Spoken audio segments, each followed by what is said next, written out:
अस्सलाम वालेकुम। मैं ज़मीर अहमद अंसारी और आप देख रहे हैं जेड न्यूज़ फॉर यू। अर्ज़ यह है कि आपने अपने YouTube channel Z news for you को अभी तक सब्सक्राइब नहीं किया है तो अभी करें, और साथ ही दिए हुए बेल आइकन को भी दबा दें, जिससे हमारी आने वाली सभी वीडियोस के नोटिफिकेशन आपको मिलते रहें। शुक्रिया। अस्सलाम वालेकुम रहमतुल्लाहि व बरकातुहू। आपने सवाल पूछा है कि महरम और गैर महरम औरतों के ताल्लुक़ से सवाल करना है कि कौन कौन जो है वो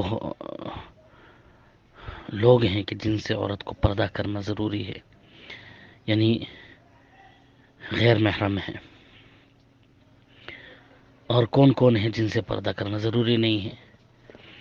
तो आप ये समझ लीजिए कि जिन लोगों से निकाह हो सकता है वो गैर महरम है, और जिनसे निकाह नहीं हो सकता वो सब महरम है। अल्लाह ताला ने सूरह निसा में जो है उसकी वजाहत करी है।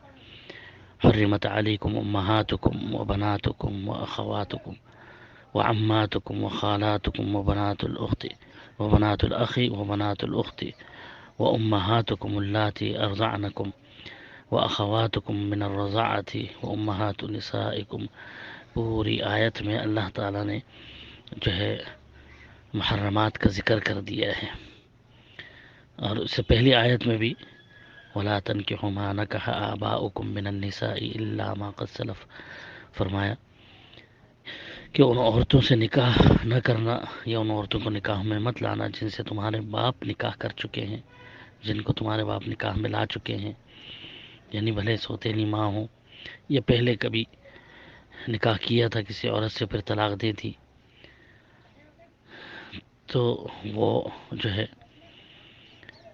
उससे निकाह नहीं किया जा सकता। फिर हुर्रिमत अलैकुम उम्महातुकुम फरमाया तुम्हारी माएँ, व बनातुकुम तुम्हारी बेटियाँ, व अखवातुकुम तुम्हारी बहनें, व अम्मातुकुम तुम्हारी फूफियाँ, व खालातुकुम तुम्हारी खालाएँ, व बनातुल अखी व बनातुल उख्ती यानी तुम्हारी भतीजियाँ और तुम्हारी भांजियाँ, व बनातुल उख्ती व उम्महातुकुम अल्लाती अर्ज़अनकुम और तुम्हारी दूध पिलाने वाली माएँ और तुम्हारी दूध शरीक बहनें,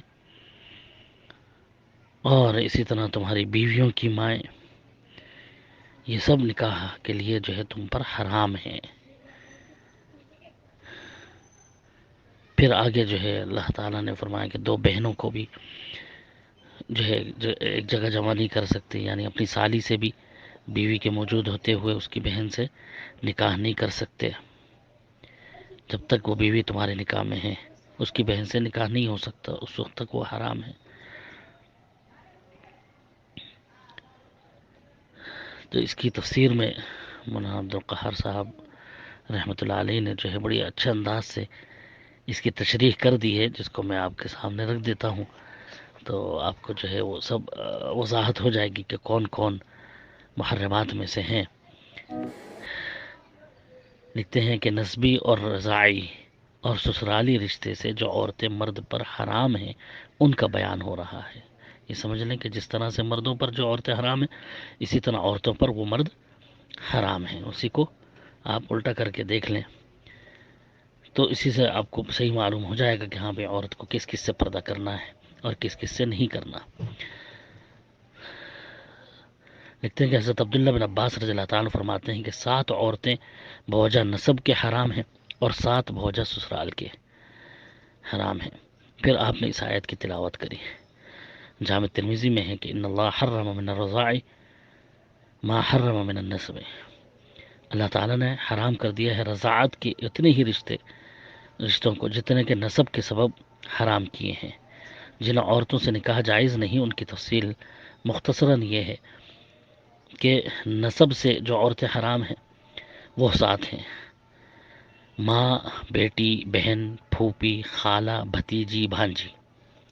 आपने सवाल पूछा कि चाचा भी क्या जो है उनसे भी पर्दा करना है, तो यहाँ वजाहत हो गई कि भाई खाला, भतीजी, भांजी ये सब मुहर्रमात में से, इनसे निकाह नहीं हो सकते। तो मालूम हुआ कि चाचा से पर्दा नहीं है। پھر لکھتے ہیں کہ ماں کے حکم میں نانی دادی اوپر تک سب داخل ہیں، ایسے ہی بیٹی میں پوتی نواسی نیچے تک سب داخل ہیں، بہن میں عینی اور علاتی اخیافی سب داخل ہیں، یعنی سگی بہن یا پھر دوسرے پہلے جو ماں تھی سوتیلی ماں کی بیٹی، یا پھر ماں نے جو ہے کسی اور مرد سے بعد میں شادی کری تو اس مرد کے جو بچے تھے تو وہ بھی پھر بہن بھائی ہو جاتے ہیں. کہ یہ سب عینی علاتی خیافی یعنی سگے اور سوتیلے سب بہن بھائی اس میں داخل ہیں. اور پھوپھی میں باپ دادا اوپر تک کی پشتوں کی بہن سگی ہوں یا سوتیلی ہوں سب آ گئیں. اور خالہ میں ماں اور نانی کی نانی سب کی بہن تینوں قسم کی داخل ہو گئیں. اور بھتیجی میں تینوں قسم کے بھائیوں کی اولاد اور اولاد کی اولاد سب داخل ہیں. اور بھانجی میں تینوں قسم کی بہنوں کی اولاد یعنی سگی اور سوتیلی سب اولاد الاولاد سب داخل ہیں. پھر محرمات رضاعی کو بیان کیا کہ وہ دو ہیں ماں اور بہن. اس میں اشارہ ہے یعنی رضاعت سے جنہوں نے دودھ پیا ہو اس اعتبار سے کہ ہاں بھائی بھلے دوسری عورت کا دودھ پیا ہے تو وہ رضاعی بہن ہو گئی، دوسری بچی نے جو ہے والدہ کا دودھ پیا ہے تو وہ رضاعی بہن ہو گئی. اس میں اشارہ ہے کہ ساتوں رشتے جو نسب میں بیان ہوئے ہیں رضاعت میں بھی حرام ہیں، یعنی رضاعی بیٹی، رضاعی پھوپھی، خالہ، بھتیجی، بھانجی یہ سب حرام ہے. چنانچہ حدیثوں میں یہ حکم موجود ہے. واضح رہے کہ شریعت میں رضاعت اس وقت ثابت ہوگی جب کہ بچہ 5 دفعہ پیٹ بھر کر کے ایسا دودھ پیے کہ وہ اس کی غذا بن جائے اور اس سے اس کی نشو نما ہوئی ہو. جامع ترمذی میں اس کی وضاحت ہے. اللہ کے رسول صلی اللہ علیہ وسلم نے فرمایا لا تحرم المسۃ ولا مستان، یعنی 1-2 دفعہ کا دودھ پینا اس سے رضاعت ثابت نہیں ہوتی، حرمت ثابت نہیں ہوتی.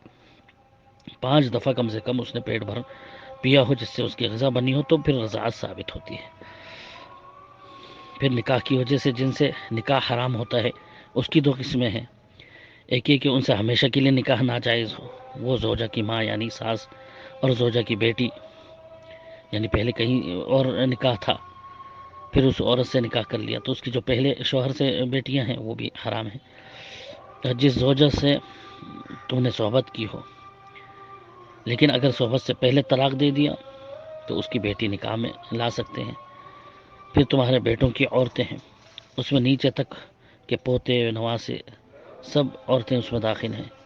دوسری قسم یہ کہ ہمیشہ کے لیے تو ان سے نکاح حرام نہیں ہے بلکہ جب تک کوئی عورت تمہارے نکاح میں ہے اس وقت تک عورت کی بہن سے نکاح کرنا جائز نہیں ہے سالی سے. اگر اس کو طلاق دے دی بیوی کو تب سالی سے نکاح ہو سکتا ہے. بعد طلاق یا مر جانے کے بعد نکاح اس سے کرنا جائز ہے. اور یہی حکم زوجہ کی پھوپھی، خالہ اور بھانجی کا ہے. اور تمہاری پشتوں بیٹوں کی عورتیں بھی تم پر حرام ہیں. اسی طرح سے 2 بہنیں آپس میں جمع کرنا یعنی 2 سگی بہنوں سے نکاح کرنا یہ بھی حرام ہے. تو اس سے واضح ہے کہ جو ہے جن سے نکاح کرنا حرام ہے ان سے پردہ نہیں ہے اور جن سے نکاح ہو سکتا ہے ان سے پردہ ہے. بس اس سے واضح ہو جاتا ہے مسئلہ. اور کوئی بات اگر سمجھ میں نہیں آئی تو آپ پھر پوچھ لیجئے گا دوبارہ اس کی وضاحت. اللہ عالم بالصواب. ایک بار پھر آپ سے ریکویسٹ ہے کہ آپ اپنے اس یوٹیوب چینل کو سبسکرائب کریں، لائک اینڈ شیئر ضرور کریں. شکریہ.